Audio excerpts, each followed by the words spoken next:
Perfect. So this is so the purposes of today's session is to look for is to improve your skills on LinkedIn for job seekers. So how to build your network and advance your career on LinkedIn. So what we're going to cover here. What is LinkedIn? I touched on this already. Some tips on building out your profile, but it's not just about your profile, it's about building your network and how you can use your network on LinkedIn to connect to opportunities. There's some stuff on searching and applying for jobs, and there's a little bit of extra stuff here. What I'll also share with you after this is we literally launched this last Tuesday. So there was an announcement on Tuesday that was part of Microsoft and LinkedIn. So for people that don't know, Microsoft actually bought LinkedIn. So Microsoft, we say, is our parent, and we're part of the Microsoft family. And Microsoft announced a huge initiative to help job seekers. And there's so much exciting stuff, and there's so much resources. So I'll share that with you after the after this as well. And we also will have time for questions. But I will say as well, I don't want to just be speaking into the void. So if people have any questions, do, unmute yourselves, put your hand up. Happy to answer that, or we can wait to the end as well. So I guess when we think about social media, there's probably some familiar logos here. So the way we kind of describe it is Facebook. You talk about what you like. Snapchat, for people that are on it, is lots of short videos. Instagram, really photo focused and very visual, all the filters. Pinterest, great for recipes. Spotify, I'm listening to a donut playlist. And WhatsApp is for interacting with your friends. And how would we say LinkedIn is different? Well, it's really professionally focused. It's talking about you in your professional life. So the things that I personally would share on Facebook, like when I share stuff on Facebook, it's typically my holidays. I might put up some photos of like me and my partner, some photos of the dog, whatever it might be, because that's for my friends and family to see. On Twitter, for example, it's really about what I'm interested in outside of work, so politics and so on. And that's the kind of community that I have there. But my friends would not be interested really in kind of what I do at work and the kind of things that I would post about that are work related. So what I'm really interested in from a professional standpoint is the skills gaps and what skills are going to be needed now and in the future, and are companies interested, in developing their employees and what the benefits are, which is something I'm hugely passionate about. So you can see here, this is talking about your professional aspirations. It's giving your professional experience. It's talking about what your skills are. And it's actually, you've got your recommendations from people that you might have previously worked with saying how great you are. So that's kind of the difference. I think a few years ago, so a bit of background on me. I've been in LinkedIn for about 6 years, about 2.5 years on the learning side, about 4 years on the talent solution side, so helping companies hire people. Prior to that, I worked in recruitment, so I was helping people find jobs and helping companies find people. And this is probably 7 years ago, and I definitely found LinkedIn, people didn't necessarily have that mindset shift, and you'd sometimes see people putting up personal stuff on LinkedIn, and people would then come down on them and be like, that's not what this is for. What I really see now in terms of my feed, it's really curated to the stuff that I'm interested in, because I'm following and I'm connected to people that are interesting to me professionally. So we'll talk about that, but I can definitely see this type of stuff that's posted on LinkedIn is relevant for me. So a bit more about LinkedIn. I mean, there are, I think right now we've about 690 million members. I think every member of the global workforce is about 3 billion people. So we still have a long way to go for ourselves. And if you think about what we have on LinkedIn, we like to say we're building the world's first economic graph, because if we have a digital representation of every professional, of every potential job that those professionals could apply for, every company that posts those jobs, every school and professional institution where you can learn these skills, and also the skills that people need for those jobs, you can really clearly see the kind of flow of talent into different jobs, into different regions. You can see the skills that people are developing. You can see the skills of the future. for example, in the past 3 months, we've seen skills like digital collaboration, Zoom being one of them, Teams. Like people had to suddenly learn how to work from home. So we can see all this kind of stuff in real time. But we know we've 2.8 million recruiters are on LinkedIn to fill open jobs they have every single day. So 9 out of 10 employers globally use LinkedIn during the hiring process. So that might be directly, that they might be sending an email to somebody, and we call them passive candidates because they mightn't have actually been actively looking, or an active candidate could apply for a job. But also, even if they, it comes through a referral or somebody applies through a different job site, the likelihood is they're going to check out your profile. And so that's your professional brand. And also from a search perspective, if you type your name into Google, your LinkedIn profile is typically one of the first things that comes up. So it's really good to have that ownership of your own professional brand. So making sure that your profile is a really good representation of yourself. So the terms we're going to look at, the workforce is pretty self-explanatory. It's people who are available for work. Your connections are the people that you're connected to, and we'll look at how you're, sending invitations and accepting invitations. Your network of people then is your connected community. So that might be your connections, but also it could be the people in a group that you're in that's really of interest. One of the things we've done recently is open up our learning groups, so people from different. Let me just close my mails. Sorry, it's pinging at me annoyingly. Um, so people who are learning the same type of things can get together and kind of discuss it. And referrals is huge. So when somebody recommends someone for a job from someone in their network. So let's look at building your LinkedIn profile. And I may just jump into my own profile here. Obviously, the first step is setting up your account. I kind of was told that most people seem to be pretty savvy about setting up an account, so I won't spend too much time on that. But just a good reminder that you also obviously have LinkedIn on your desktop, but the app is also really, really cool. And now, so profile versus resume. So typically, a profile, I mean, for my resume, it's bullet points, it's very formal, it's, you know, it's very much like, it's quite kind of business speak. Whereas if you look at like your profile, really should be very conversational. It's you want someone to get a feel for you as a person, um, and really kind of uh, yeah, it's just a lot more conversational. So I'll kind of go top down, and we'll kind of end at the bottom. But one of the key things you'll see is like it's you're speaking in the first person. I've seen people's profiles that are like, Martha is this, and it's, you would never have a conversation where you're kind of speaking about yourself in the third person. So that's one thing just I would immediately say.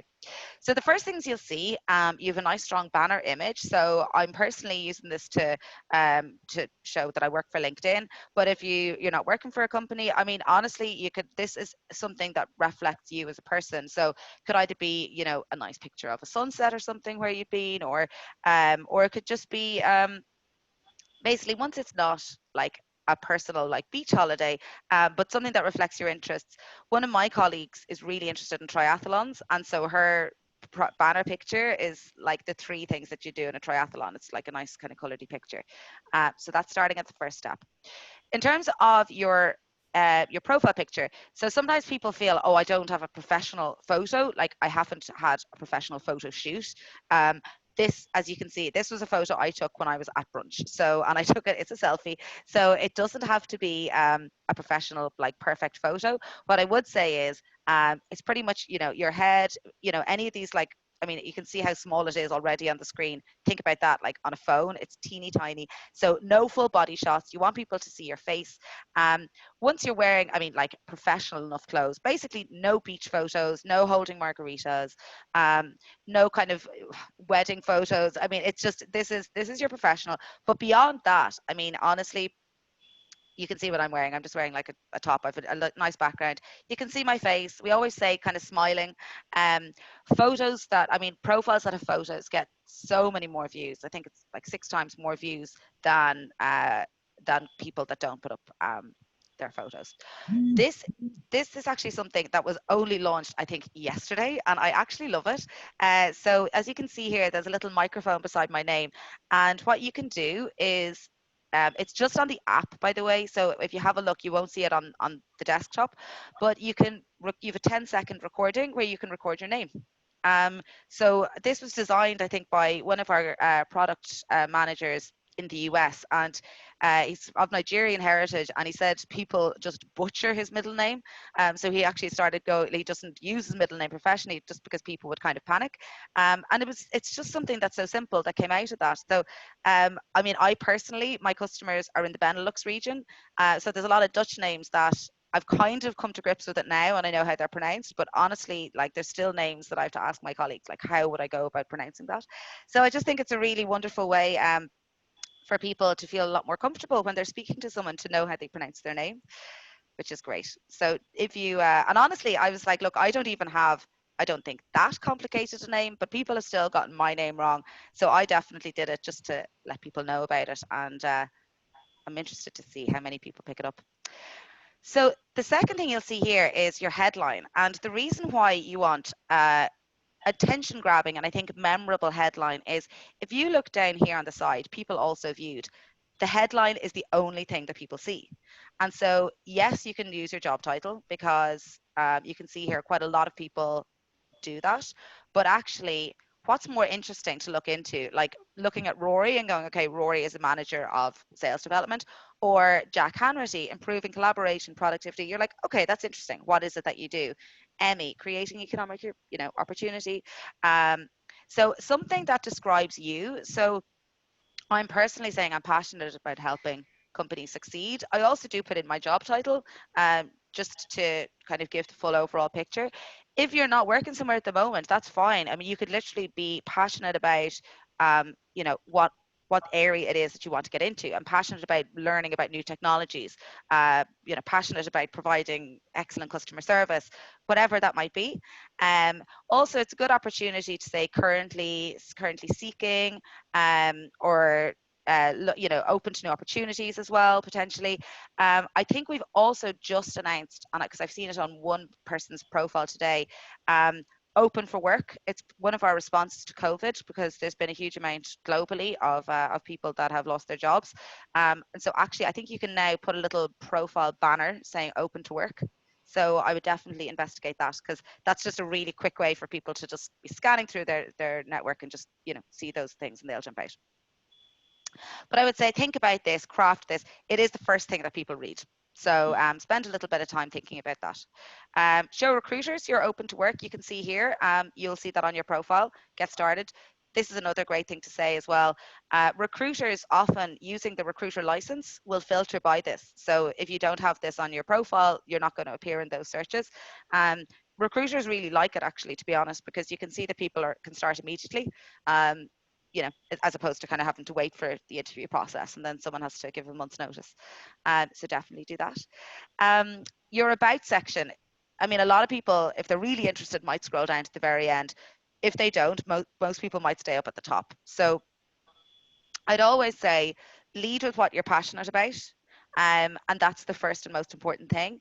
And then I would kind of go into, okay, like this is what I currently do, maybe a little bit of background as well of kind of what took me up to this point. And then I actually personally think a little bit about you as an individual. So we're all fully well-rounded people. There's more to us than just work. So I have a little bit about my passions, my interests outside work. And then I do use this as a little bit of a tool to kind of speak about what I currently, sell, which is LinkedIn Learning. A little bit about LinkedIn, my employer. And I mean, I've heard people be on the fence about this. I heard that it's good for search engine optimization to have these keywords on your profile. So I have them here. So these are the specialities that I am, personally strong at, and these are my strengths. I also have them, I think, listed as skills on my profile. But to be honest, I did my skills, like, you can only have about 50, and I think I did them about 6 years ago. So I probably need to go through and actually like cut some out myself and put these ones in here. Um, so what you can also put in here, you can choose what you want to feature, and you can see here it's really visual. So actually, I've just featured some, like, this was a post that I made. It wasn't even an article that I wrote, but you can actually just, this is just a post that I made, and I'm basically pinning it. So it's like pinning it to the top of your feed, like you do on Twitter. So that was an event that I spoke at our office in Amsterdam. Obviously a while ago before everything shut down. I also really liked this art. This again, it's just an article from Spotify, who are a customer of ours, but I wanted to share it because they have a really great approach to skills development. So I would also say definitely anything you see of interest, have a look at my profile, send me a connection request. We'll talk through best practices for sending connection requests, but you'll see all this here on my profile, and you can just put these pop some things in here that are of interest. So they don't have to be like the articles that you've written, although I do highly recommend, in terms of branding, if there's things that you are genuinely like expert in, passionate about, and this is your expertise. Like I was speaking to a girl I was coaching last week, and her background was kind of in, I want to say, mechatronic engineering. And I said, okay, well, why don't you write a blog about that, and maybe give your own insights as to how do you think manufacturing and working in a factory is going to be affected by COVID? Like, what are your insights? Because you are that industry expert. And she was like, oh my God, yeah, perfect. And you can start a post, like literally write an article on LinkedIn, and that is published under your name. And again, it's a great from branding purposes. So I wouldn't say just write something for the sake of it, but if there's something that you genuinely um, there's an area that you know better than anybody else, give your thoughts on it, and that opportunity is there. We started that platform with influencers, so people like Sheryl Sandberg and so on, but then we've opened this up so now anyone can try and become an influencer on LinkedIn, and then you can obviously pin that to your profile, all that stuff as well. Let me jump back in and see is there anything I forgot to cover. Your LinkedIn profile, take a great photo, yeah, 9 times more connections. Edit your profile. Yeah, so obviously your location, being Dublin or Ireland, wherever you are. Somebody did ask before, well, what if I want to work in London? Should I pretend that I'm in London? And definitely not. Like, you want to be truthful. What you can do when you put open to new opportunities on your profile, you can say, I'm interested in working in these locations. And on the recruiter side, there is a little like filter that they can say, they can filter by people that are open to relocate. So that's the way I would do it. Volunteer experience. Volunteer experience, in my experience, is viewed just as well as professional experience. So if there's something that you're interested in and you're passionate about, and that's a field you want to get into, I would absolutely um, like volunteer internship experience. It's absolutely just as relevant as professional experience. It goes on your profile as professional experience. You don't need to tell everyone that it was an internship or whatever. Well, I suppose you want to say it's an internship, but it's absolutely viewed as professional experience. So if there's an area you want to get into, definitely look at that. um, in terms of and this is something really basic, in terms of your employers, when you start adding so saying I work for somewhere, employment type, like, just make sure you're selecting it from here. Um, Sometimes I've seen people just go happily away and they type it and they put in a full stop or something, and that actually means you don't get picked up. It's not linked back to the company page, and it for a myriad of reasons, it doesn't work. Number one, you don't get the company logo, so it doesn't look as nice. But genuinely, if people are searching for you, they want to search for people who've worked for that company. People want to go in and see, do I know anyone that works for this company? You're not going to appear. So always make sure you're selecting the drop down. Um, Again, I mean, and we go back to thinking about, I've probably, yeah, I have kind of, yeah. So do you know what? I need to edit my own profile. So this is from so long ago. This was like my first job when I left college. Um, I took this from my resume. Like, you can see the difference. I literally just copied and pasted that, and it's completely non-interesting. It's just loads of bullet points. It's not great. What I've started doing now, and this is all that I would say, is just putting in a couple of lines, conversational, as if you're speaking to someone. It's much more engaging. So I've done that for my most recent roles, but I just need to go back and amend that one. So definitely just a couple of lines. And to be honest, put in either your key achievement in that role, what you really enjoyed about it, if you think about people who are going to be reading it, what you took from it, like what were you really good at? What do you enjoy about that role?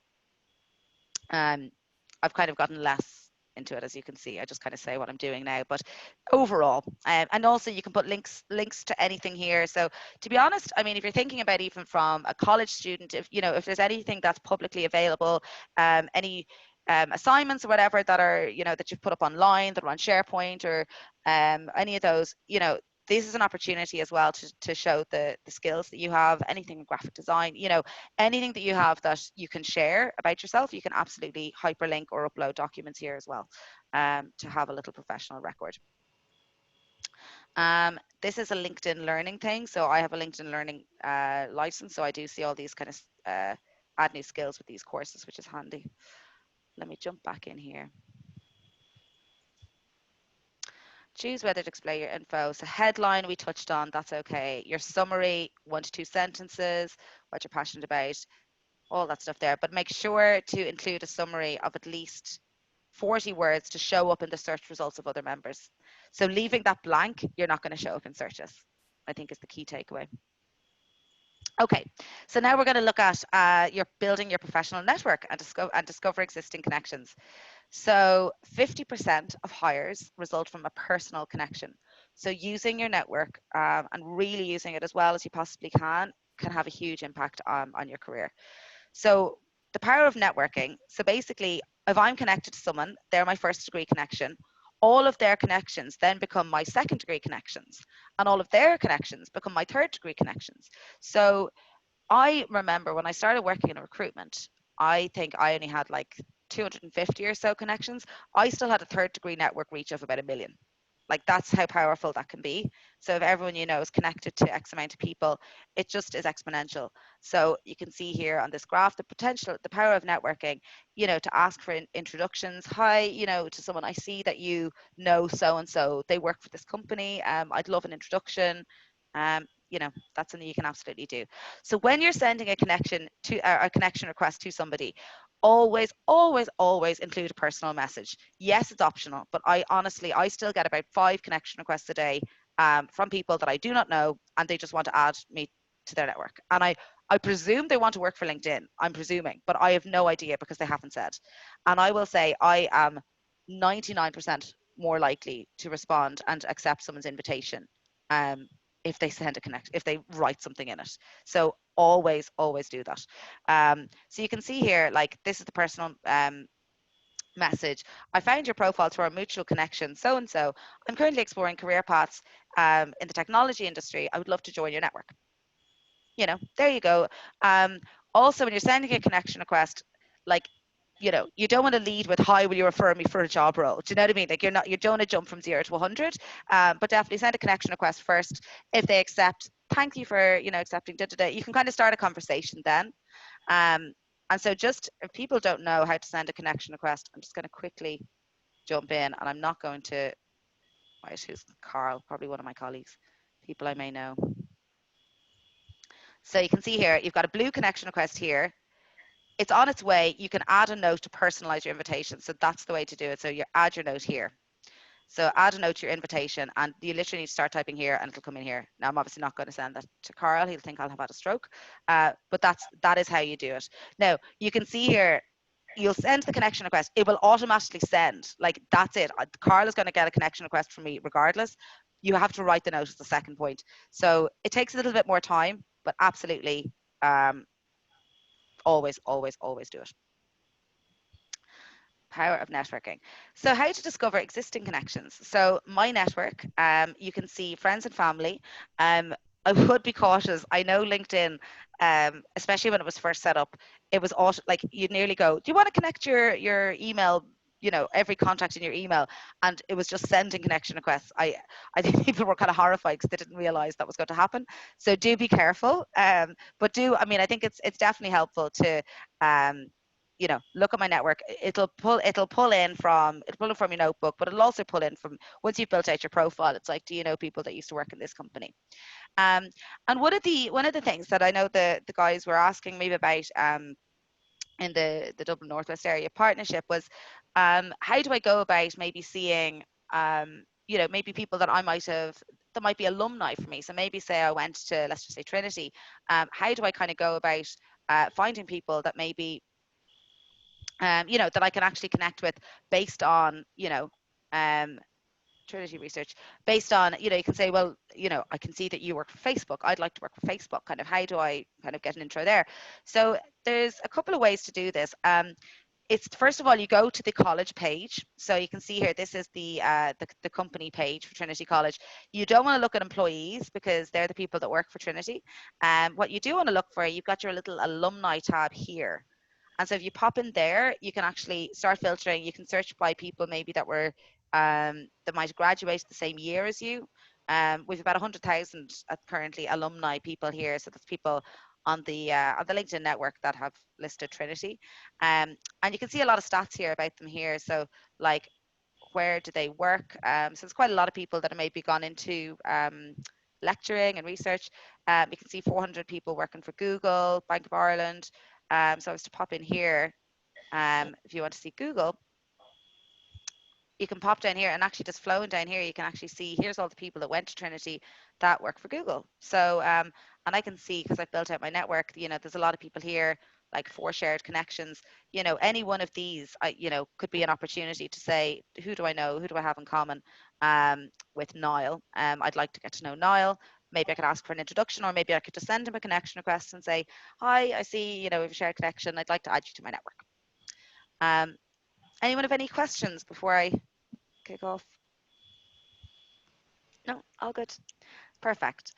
Um, let's pop back in here. So discover existing connections, search for new connections. So you can absolutely as well, you can actually filter. So when you're searching for people, you can actually filter. So say you want to look for, let me see, I say I want to look for, again, let's go for Facebook, um, company intranet. Yeah, so I can see, so pop it into any company that you're interested in potentially working for. You can see who are the connections that, who do I already know that works here. So that's a really quick way. You can actually go in and see all the people that that currently work for Facebook.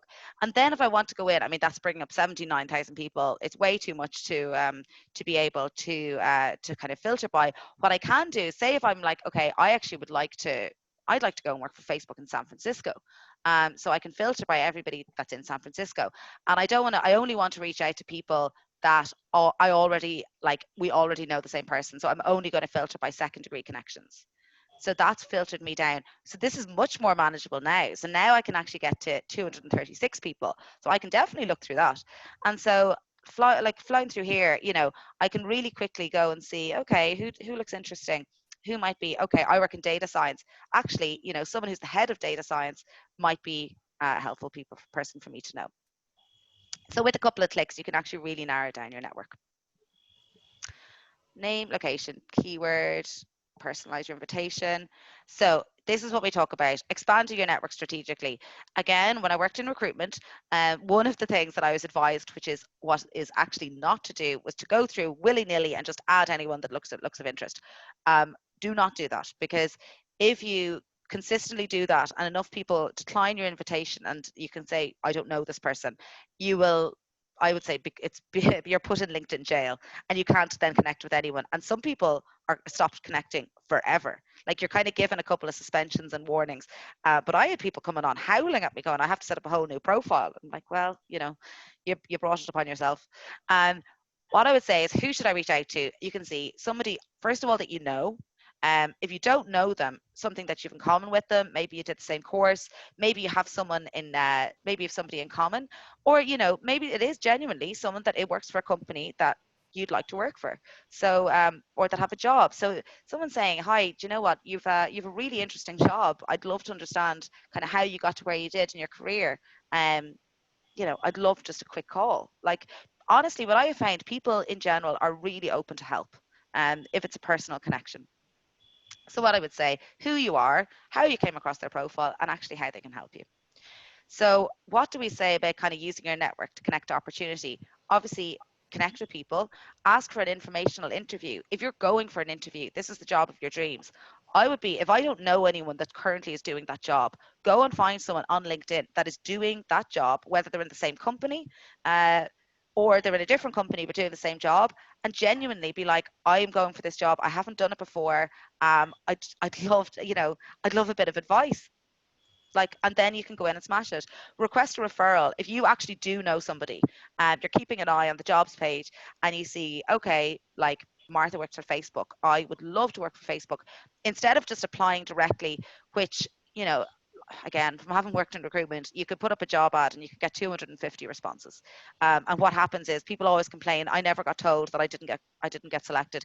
It is physically impossible. And I know that when I was there, they were trying to bring in ways that would, you could kind of select everyone and they'd kind of get it. You've not been selected this time. Even that still takes time. And if a recruiter's working on a ton of jobs, it can be really hard to do. However, referrals are always kind of pretty much brought to the top of the pile. So really, if you see a job that's of interest, check to see, do you know anyone?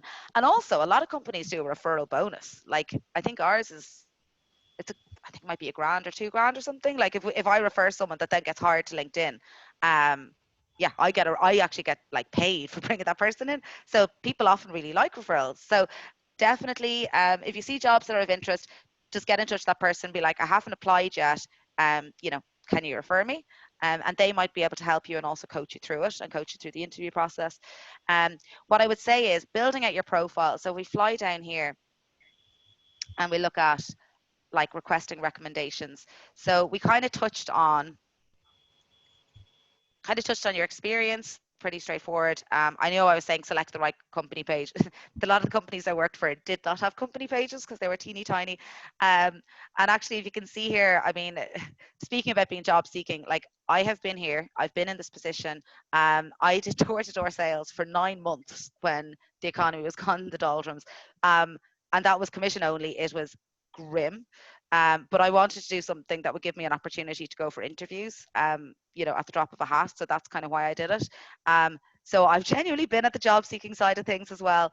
And what I will say is you just never know how your life is going to go, because when I was doing door to door sales, I could not have imagined I'd be doing the job of my dreams in LinkedIn. But actually, because I'd done the door to door sales and I'd a bit of marketing experience from having studied marketing in college, again, I got into recruitment, recruiting for marketing people. And hugely, they were like, you've done door to door sales, that's huge resilience, and that's what got me in the door. And actually, that's what got me into LinkedIn. So you just never know. Education, fairly self-explanatory. Licenses and certifications. So again, this really shows that you're investing in yourself, that you are committed to continuous professional development, and these are the licenses and certifications you get from completing LinkedIn learning courses. So you can see here, supporting your mental health, cultivating mental agility and conscious bias. These are ones that I've just done recently. And the resources that I'm going to share with you afterwards, there's tons of stuff on both hard skills, soft skills. So I'd really encourage you to spend a bit of time, invest in yourself, and add these licenses to your profile once you've completed the course.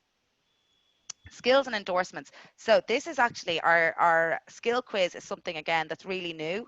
I highly recommend it if you're in any way technical, because it's purely for technical. You can see here, like there, it's obviously like it's based on multiple choice questions, so it has to be a technical um, kind of IT kind of stuff. But there is tons of things here that um, if any of these are your area, that you can actually go and do that test, and you can add that then as a badge to your profile. Again, it's something that recruiters will search for, and it's just showing your expertise. It is hard to do. I was told from one of our guys that work in Microsoft that he failed it the first time around, and this is one of the smartest guys ever. So I think you need 70% to pass. So but that's definitely something that you can look at. So anything that you're an expert in, well worthwhile looking at doing. You can see marketing, digital marketing. So honestly, my profile is really not up to date in terms of skills, but we'll always highlight if you've been endorsed by somebody that is also highly skilled, that definitely that says a lot. And then recommendations. So recommendations are basically your references that are just clearly available, publicly available for everyone to see.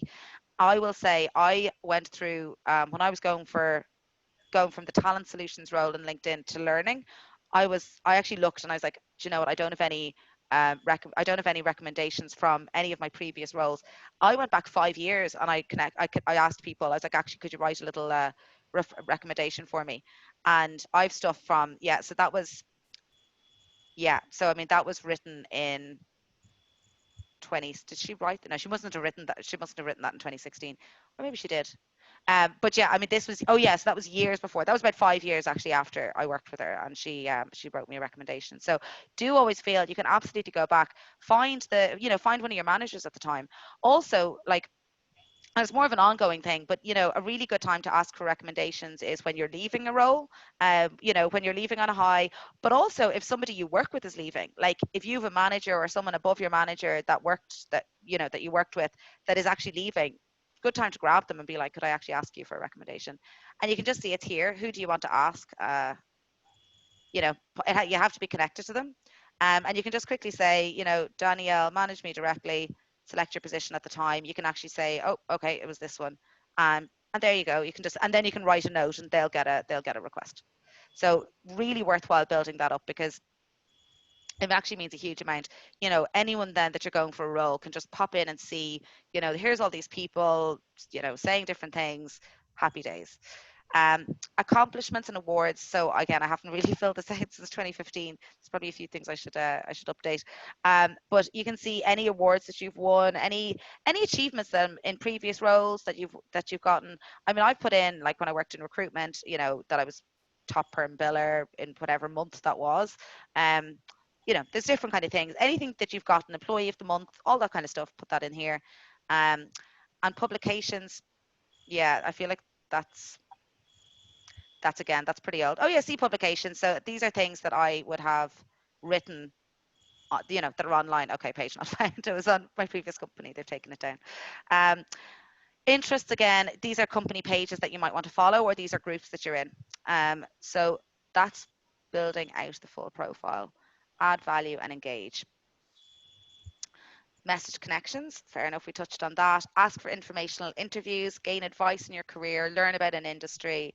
There's some examples here, there's some templates you can use. um Absolutely feel free to reach out, use these as a go. Request referrals, we touched on that. Request recommendations, how to do that. Find a mentor for career advice. So this is how to do it here. Select your preferences. Who would you like to receive advice from? There's people that have actually updated their own profiles to say that they're open to mentoring, which is amazing. You can search for them. And then if we think about what are people going to see, so now that people have connected with you, what is the value that you're bringing? So again, this is going back to what is it that you're professionally interested in. So like and share things that people in your network will care about. So share interesting articles, but that are related to your field. And also definitely when you see your connections posting things, definitely like, comment, anything that's of interest. You know, interact with it. You can follow people as well without even be connected to them, so you can actually see their posts. And again, if I was thinking about job seeking, try and follow some people that might, be your manager, be your boss one day. See what type of things they're interested in. Comment on that or like it, all that kind of stuff. Join groups, so you can exchange, insights and information with people that are interested in the kind of things you're interested in. If we look at, like, for example, say digital marketing, you can see here digital marketing in groups, and look at that, there's 13,000 results. So anything that you're interested in, you can see once you start typing, it will actually say, are you looking for jobs? Are you looking for people that do digital marketing? Are you looking for groups? So it could not be easier. So anything that you're interested in, go wild. Searching and apply for jobs. Okay, so set your career interests, pretty straightforward. Um, Search for jobs. So there's actually, when you're on LinkedIn, um, you've got your jobs tab right here, and I think it's the same for the app. And it'll save your dashboard, so I can see the jobs that I've saved. Have I set up job alerts? Really good way, so you don't have to keep constantly checking. To see what you're interested in. And literally, I mean, pretty straightforward for searching, but you can manage the alerts of things that you're interested in. I think I might have done this actually as a job searches. Oh yeah, so this is what I've said. I was doing this as an example before, but you can see that's what it looks like. We will always show you, if you have premium licensed kind of job seeker, where you're a top applicant. But even if you don't have premium, you can still see, you can still search and apply for jobs and get loads of get loads of advice. Searching and apply for jobs, follow companies, review jobs you may be interested in. Definitely following the companies. I think companies actually are posting a lot more since COVID as well. I always, before I have a call with a customer, I'll always check out their company page and see what they've posted recently. Companies use it to communicate with potential, potential candidates, potential employees, but also their customers and so on. So you can really see what's of interest. And again, from an interview perspective, that's invaluable to see, to say, I see you've recently signed up to the sustainability chapter, da da da. You're really showing you've done your research. Set career interests. We touched on that. Open to new opportunities. Search for jobs. Pretty self-explanatory. Create search alerts. Review jobs you may be interested in. Follow the companies. That's all fine. Apply actively. It's pretty straightforward. So what I'm going to jump into now is just really quickly show you the resources that you have available that the Microsoft have just come out with. So where are we? Is it here?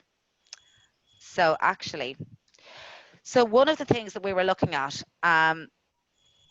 is, well, what are the jobs of the future? And also what jobs are so in demand now that we know that there's a gap? Like, we can see, because we've so much data now on our platform, we can actually see, okay, these type of jobs stay up for longer. They, there's a lot more recruiters looking actively for people with these skills. We can see that these are the most in demand jobs. So actually, if you need to do a change of career, there's 10 jobs here that we've seen and identified that are basically, that companies are looking for people like you. So this is number of job openings posted globally on LinkedIn. The greatest number of job openings, steady growth, pay a livable wage, and you can develop those skills online. So these are the top 10 most in demand: software developer, sales rep, project manager, IT administrator, and so on. We've opened up learning paths to develop every single one of these skills, and to give you a badge that you can put on your profile and say, I have learned these skills. So if you're looking to develop, you don't need to go back to, you don't need to go back to college necessarily to even to learn some of these. Like if you want to become a data analyst, what I think is great about this is, like, if you were looking to change careers, you can kind of try before you buy. Like, you're not actually signing up to a big long course that you might get halfway through and go, do you know what, it's actually not for me. Here's an opportunity for you to try all this. So if we look, for example, at data analyst, learn these skills. Then, from LinkedIn Learning and Microsoft Learn, which is the Microsoft kind of training platform. So there's a huge amount, like Power BI is a Microsoft tool. Then you can get a Microsoft certification. So what this is for people that have been affected by COVID-19. They're bringing down the cost of doing the certification, I think, from like a couple of $100 to like $15. So if you can prove that you're a job seeker, which is, again, amazing. So literally self-paced, taught by industry experts. A lot of these as well, when you start looking at it, they actually have kind of sandbox environments for you to practice. So it's not just a case of kind of passively looking. But this is everything here. Start the learning path. That will give you all the skills. Microsoft Data Analyst, more stuff here. Related certifications. Here's the certifications you can get. Practice those skills on GitHub. Practice coding, grow your skills. And then once you develop these skills, find, job search best practices. There's more information here. So hopefully that'll be helpful. It covers, I think, so many different regions. It's hopefully something that people would be, interested in. Things like graphic designer and stuff. There's one of the videos we saw on the announcement. There was someone who completely changed careers and got into graphic design. But you can see here, master critical soft skills. Again, all of these are free. They're unlocked. You can start doing them straight away. We know that these are the most in-demand soft skills, no matter what your job is. So you can see I've actually started this. I need to finish it. Embracing unexpected change. I think we've all had to do that pretty recently. Critical thinking, teamwork. All of these skills you can do and add to your profile. And again, going for interviews, you can be like, I've done this. I've invested in myself. We know that these are, finish this course, you can earn your certificate. So which is cool. But the last thing I just want to share with you. So that's all the learn the skills. What's really cool, obviously, search and apply for jobs. There's some more information here. There's some more that cover a lot of the stuff that I've done as well. But you can go back and look at that.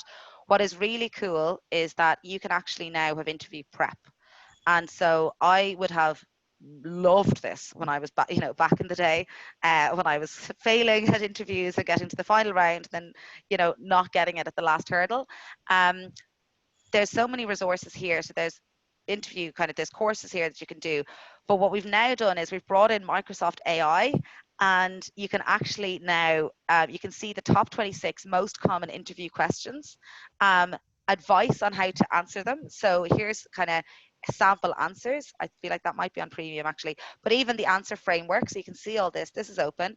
Um, and then you can actually practice it yourself. So the AI, you can see, tell me about yourself, practice and get feedback. The AI will actually tell you, did you speak too fast? Did you use too many filler words? Did you da, da, da. So you can actually now go in and see, here's the suggested answers for all of these. Can you explain your employment gap? What are your salary expectations? Anything that and I will say, looking at this from having worked in recruitment, these are all the type of questions that people would ask. I love this one. I would always, you know, when people go, do you have any questions? The worst thing you can see when someone says, "Oh no, that's fine," it just comes across as completely uninterested. So always have some questions prepared, and this will give you advice on, um, you know, what kind of things you could ask.